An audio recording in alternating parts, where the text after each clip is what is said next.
Hello friend, welcome to Jhilam's kitchen. আমি আজকে তোমাদের সাথে শেয়ার করতে চলেছি দারুণ মুখরোচক একটা স্ন্যাক্সের রেসিপি, ক্রিসপি চিজ বল। শীতের সন্ধেবেলা চা হোক বা কফি হোক, তার সাথে যদি এরকম একটা জলখাবার থাকে তাহলে কিন্তু সন্ধেটা জাস্ট জমে যাবে। তোমাদের যদি আমার এই রেসিপিটা পছন্দ হয়ে থাকে তাহলে তোমরা লাইক, শেয়ার, কমেন্ট করো। আর আমার চ্যানেলের নিত্য নতুন রেসিপির আপডেট পেতে গেলে আমার চ্যানেলটিকে অবশ্যই সাবস্ক্রাইব করো।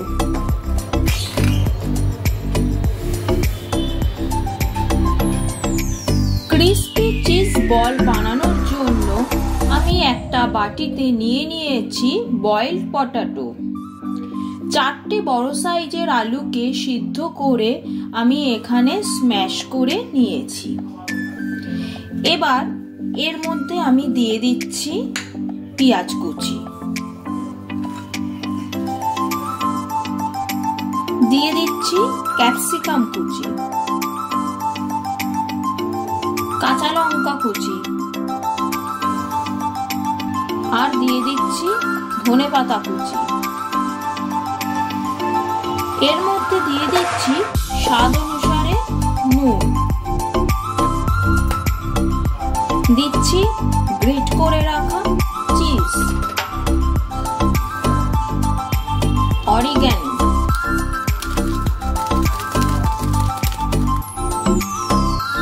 আর দিচ্ছি সামান্য একটু গরম মশলার গুঁড়ো।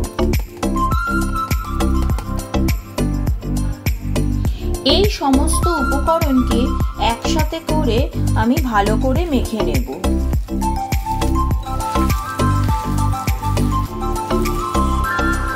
সবকিছু আমার একসাথে মাখা একদম হয়ে গেছে। এবার আমি এই আলুর মিশ্রণটা থেকে ছোট ছোট বল তৈরি করে নেব। এবার আমি আলুর মিশ্রণটাকে এরকম ভাবে ছোট ছোট করে একটা বলের শেপে নিয়ে নেব। আর প্রতিটা বলের মাঝখানে এরকম ভাবে হাত দিয়ে একটা গর্ত বানিয়ে এর ভেতরে দিয়ে দেব ছোট্ট করে একটা চিজ কিউব। চিজ কিউবটাকে ভেতরে দিয়ে আবারও ভালো করে আলুর মিশ্রণটাকে সেটার ওপর দিয়ে ঢেকে এরকম ভাবে গোল করে বল তৈরি করে নেব।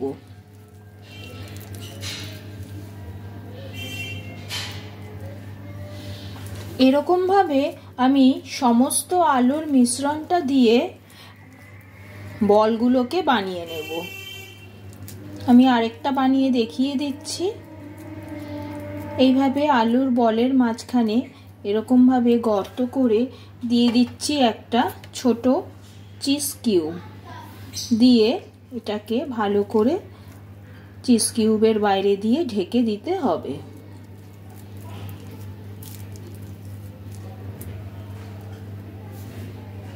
এবার একটা বাটিতে আমি নিয়ে নিয়েছি 2 টেবিল স্পুন কর্নফ্লাওয়ার। তার মধ্যে সামান্য পরিমাণ জল অ্যাড করে একটা মিশ্রণ তৈরি করে নিতে হবে।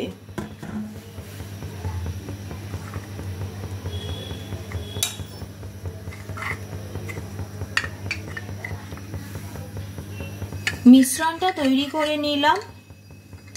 আর এখানে নিয়ে নিয়েছি ব্রেড ক্রাম্ব। এবার আমি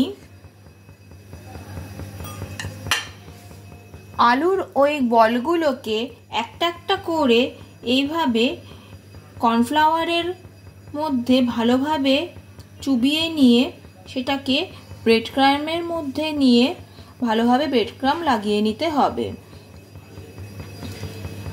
এভাবে এটাকে 2-3 বার করলে ব্রেড ক্রাম্বের কোটিংটা বেশ ভালোভাবে হবে আর জিনিসটাও বেশ ক্রিসপি হবে। দেখো, এইরকম ভাবে প্রত্যেকটা বলকে আমি তৈরি করে নেব।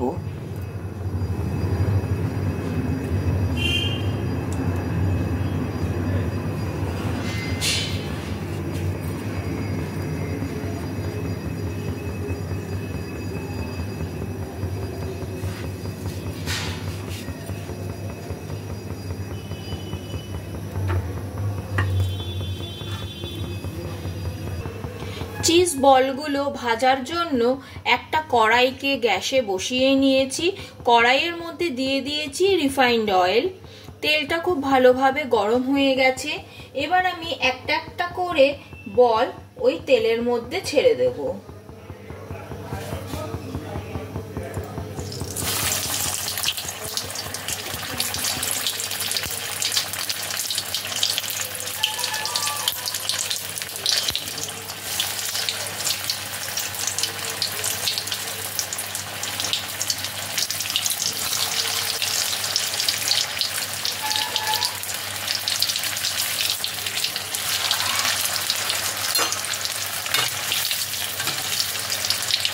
এবার সেগুলোকে উল্টে পাল্টে আমি ভালো করে ভেজে নেব।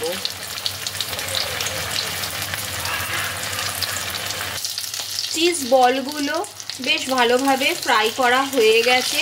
এবার এগুলোকে এরকম একটা হাতার সাহায্যে আমি তেল থেকে তুলে নেব। তৈরি হয়ে গেল চিজ বল।